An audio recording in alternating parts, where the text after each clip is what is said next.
محترم حجاج کرام، ایک کام جس کی وجہ سے ہم بہت سارے لوگوں کے لیے تکلیف کا باعث بن جاتے ہیں وہ یہ ہے کہ ہم لوگ سبحان اللہ کسی جگہ پر اگر کوئی چیز تقسیم کی جا رہی ہو فی سبیل اللہ تو ہمارا اس کو لینے کا انداز بہت ہی عجیب ہوتا ہے۔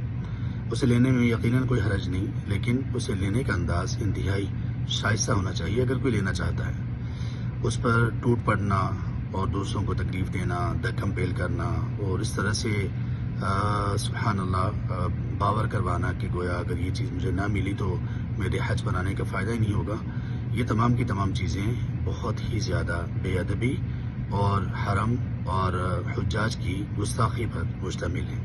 اس سے انتہائی اجتناب کرنے کی کوشش کیجیے۔ اپنے وقار کو، سکینت کو قائم رکھیے اس پورے حرم میں، اور کوئی ایسا کام نہ کیجیے جو اس حرم کی حرمت کے خلاف ہو اور آپ کے حج کی حرمت کے خلاف ہو اور آپ کے وقار کے خلاف ہو۔ بارک اللہ فیکم۔